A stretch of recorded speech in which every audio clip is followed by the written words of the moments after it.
Bien, pues continuamos con este proceso, el acto de escribir literatura. Pues ya vimos algunos primeros pasos que hay que seguir, que hay que tener en cuenta si queremos realmente hacer un escrito que sea publicable. Entonces hablábamos de la planeación, es muy importante.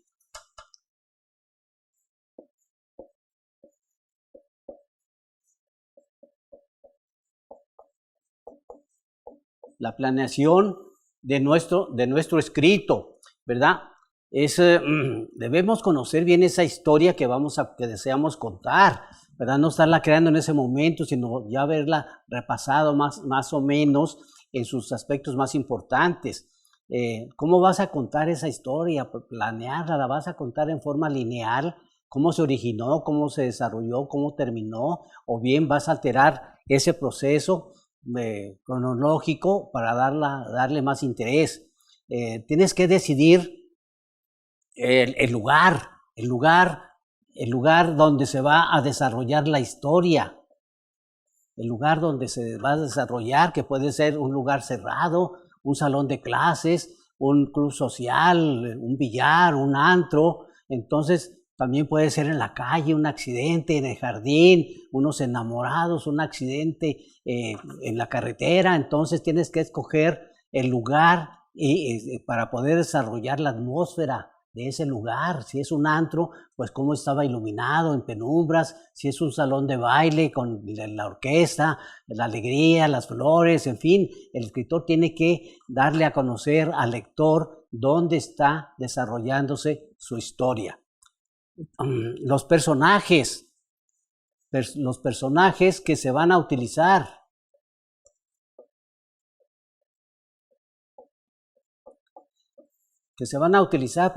Para contar la historia. Hay varios tipos de personajes. El protagonista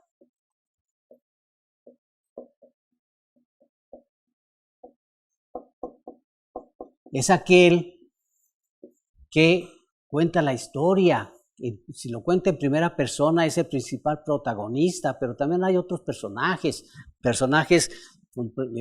el antagonista. Siempre hay un protagonista que desea realizar algo y siempre hay un antagonista que trata de evitarlo. Otro personaje que se pone consciente o inconscientemente a la realización de los planes del protagonista. Y también hay otros personajes secundarios, el chofer que del taxi, ¿verdad? Y si va en el camión de pasajeros, de transporte, pues el chofer, los acompañantes. Entonces, pues son varios personajes, siempre debe existir el protagonista. Y como les decía, no solamente las personas son los personajes. Les comentaba de la mesa, de la cámara fotográfica. Un árbol puede contar una historia, ¿verdad? Una banca del jardín puede contar una historia. Entonces son personajes, pero en el cuento, en el relato, deben de ser pocos personajes, 2 o 3 personajes, que es muy diferente a la novela, donde entran una serie de personajes y detalles. Ahora también hay que aclarar que en el relato o en el cuento se va a contar un solo hecho es el que va a desarrollarse en esa historia. Y hablando ya de relato, pues es aquella historia que se narra de manera como sucedió.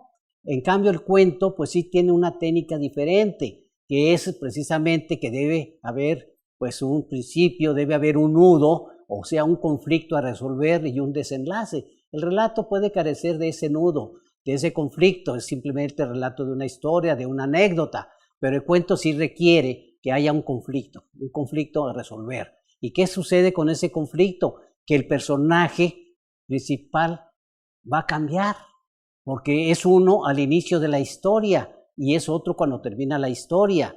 ¿Qué quiero decir? Que al principio pues era un personaje rico, ¿verdad? Y la suerte de la vida lo convierte en pobre, miserable. Hubo un cambio. ¿Por qué? La historia va a contar qué le sucedió, o lo inverso, ¿verdad? Es pobre, se hace rico.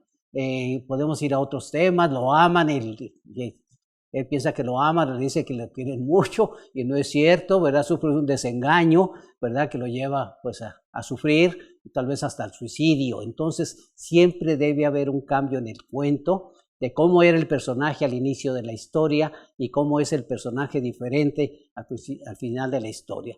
Ese cambio es físico, mental, económico, moral, de diferentes cambios. Entonces, estos son los personajes que se pueden utilizar para contar nuestra historia. Entonces, repito, es necesario la lectura de textos para que podamos tener ideas, y con la lectura de textos no solamente se tienen ideas, se despierta la imaginación, sino que con esa lectura también se aprende a escribir, porque el cerebro inconscientemente, aunque no lo queramos, está recibiendo los buenos mensajes. Igual como recibe los mensajes negativos, recibe los mensajes positivos. Y al leer está recibiendo la forma de construcción de esas oraciones, de esas historias, y ya de alguna manera, mentalmente, cuando lo estamos escribiendo, nuestro cerebro nos está guiando inconscientemente y lo seguimos. Debemos tener presente también, hablamos de los protagonistas. Entonces, las lecturas, les decía que es necesario las lecturas de textos literarios. No es necesario que compren unos librotes gruesos. Sí, mire, hay libros sencillos, bajo costo, con historias breves para empezar a escribir. Tiene cuentos, antología de cuentos de cortos colombianos. Ahorita en la tercera fase vamos a ver algunas de estas cosas. No los grandes libros que empiezas a leerlo y te cansas nomás de cargarlo o de verlo. Algo que te motive. Entonces, leer es muy importante. También los 5 sentidos.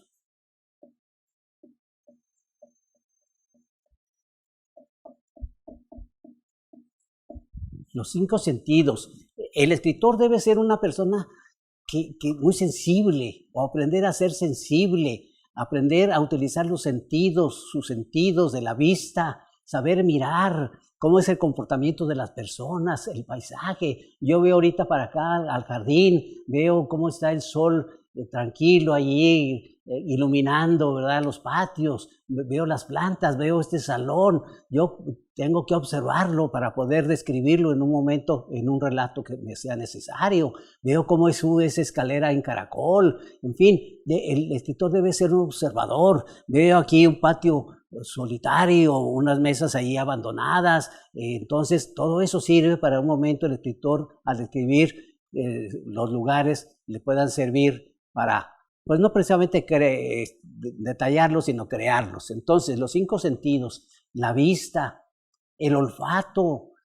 Hay muchas historias, no muchas, pero hay historias muy famosas que se relacionan con el sentido del olfato. El olor del pan, de la panadería, el olor del chocolate, el olor de la cocina cuando estaba cocinando nuestra madre, o la esposa, o cuando aprendió la hija a cocinar. En fin, los olores, la vista, el olfato, despiertan sensaciones que van a nuestro cerebro. Nuestro cerebro es una serie de cristales, de espejos, que aquí llega la idea por el oído, el olfato, y refleja luces en esos cristales, y esos cristales se encienden con la imaginación, con los sentimientos, y nos hacen recordar las historias, y nos recuerdan esas historias, y nosotros debemos tomar inmediatamente esas historias para escribirlas, para que no se escapen, porque son los mensajes que ha trabajado nuestro cerebro. Los sentidos de la vista, del olfato, del oído, una canción que nos recuerda pues cuando éramos niños, nuestro primer amor, en fin, el tacto del pétalo de una flor, el tacto de una cabellera, en fin, son sentidos que nos permiten relacionarnos con las emociones. Entonces, estos sentidos mandan avisos,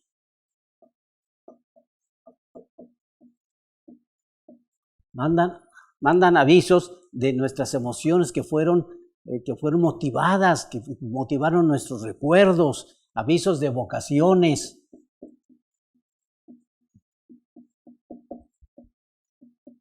De recuerdos.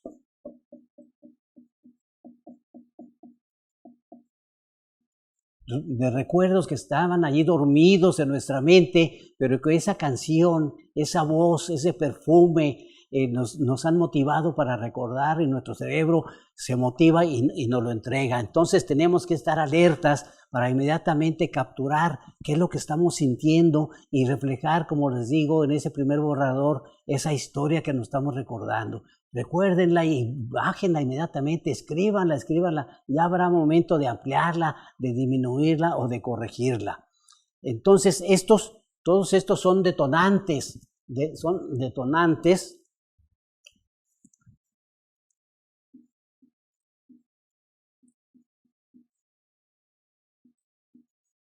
los detonantes que nos van a motivar, los detonantes que nos van a motivar a escribir nuestro primer intento de historia.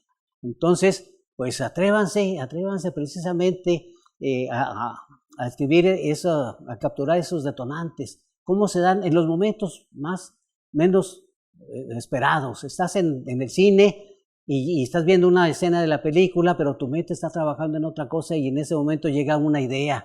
Tienes que tener siempre en la mano, si no el celular, mientras que los prendes y, en fin, yo acostumbro traer una hojita y mi pluma. Si estoy en el cine, en lo oscuro, pues yo allí trato de escribir más o menos. En cuanto haya luz, ya perfecciono mi frase, mi idea que recibí, porque esas ideas, repito, son ideas diamante, hay que pulirlas, pero primeramente hay que capturarlas del mineral, del pensamiento. Entonces traerlas y irlas puliendo.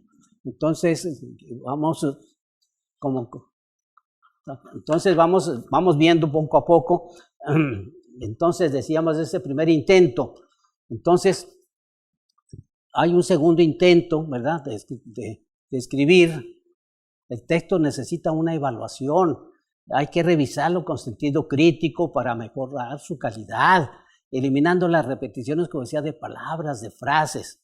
Y luego, pues hay que pasarlo en limpio para irlo perfeccionando. No hay en el borrador así, pues se queda sucio. Hay que pasarlo nuevamente limpio para que ya tenga otro rostro, ¿sí? Y ya sobre ese texto corregido, pues entonces hacer nuevas correcciones.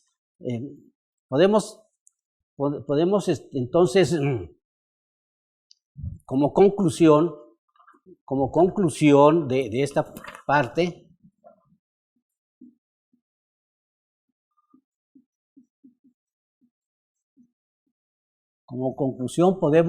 podemos mencionar que el texto literario necesita revisiones,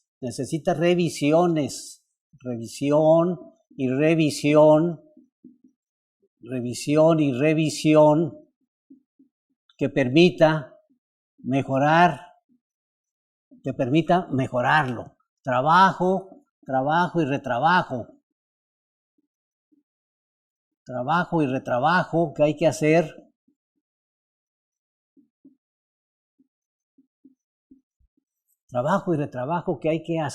Para que nuestro texto quede mejor.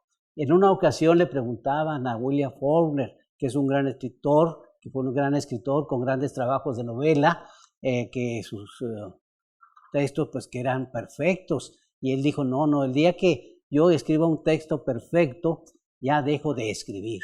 ¿Qué quiere decir? Que nada es perfecto, siempre hay correcciones, y como les comentaba, pues aún los textos ya publicados, los autores los leen y encuentran los gazapos. ¿Gazapos qué son?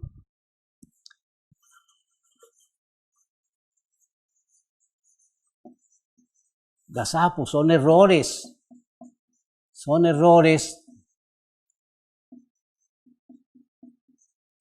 Gazapos son errores literarios que se cometen y aún ya publicado el libro, pues surgen y desgraciadamente pues ya no se pueden corregir. Entonces, pues de esta manera vamos a ir adentrándonos en los detalles de nuestra literatura. Les comentaba del relato y del cuento. El relato pues es una historia sucesiva, pero el cuento sí requiere pues más detalles, más técnicas para poder desarrollarlo. Entonces, el relato y el cuento narran un hecho, es un solo hecho. En la novela hay muchos hechos, muchos sucesos, muchos personajes, pero en el relato y el cuento debe ser más comprimido, ¿verdad? Puede ser, como les digo, varias líneas de varias páginas, varias cuartillas. Hay cuentos cortos que nos mandan más o menos a 60 cuartillas, pero pues no siempre son de esa extensión. Hay cuentos cortos, vuelvo a repetirles aquí, de algunos autores también muy reconocidos. Y ya como para cerrar, si quieren, esta primera sesión, voy a leerles un cuento corto que viene aquí, el tejedor de palabras. Dice: cuando la mente sale a pasear. Esa fue la primera vez que lo noté. Era una tarde de octubre. El otoño estaba en pleno, aunque el sol abrasaba con un calor de verano ardiente. Sus rayos se asomaban por la ventana y salpicaban 1000 habitaciones. Los verdes insectos del follaje se llenaban de luminosas chispas, como brillos de lentejuelas. Me recosté en el diván. Estaba débil, en plena convalecencia después de varios días de gripe. Sí, ese fue el primer día en que me di cuenta de que mi mente había salido a pasear. No me pregunten cuánto tiempo estuvo ausente, minutos, horas, no importa. Para mí me pareció una eternidad. Llegó a distancias infinitamente lejanas y recorrió el tiempo de todas las manecillas del reloj, para adelante y para atrás. Lo curioso es que cuando se va de paseo no lo hace con un plan previo. Ni siquiera lleva abrigo o paraguas. Viaja despreocupada de cargar llaves o dinero. Simplemente se va. Lo decide y se va. ¿Cuántas veces lo ha hecho? No lo sé. Lo único que puedo asegurar es que en mi caso siempre regresa. Hasta ahora nunca se ha extraviado. Es una gran bendición porque tuve un amigo muy querido de cabellos rizados y alocados. Se llamaba Manuel. Sus ojos color ocre se parecían a los de los tigres. Una mañana dejó a su mente salir a pasear. La dejó que se fuera a sus anchas a retozar.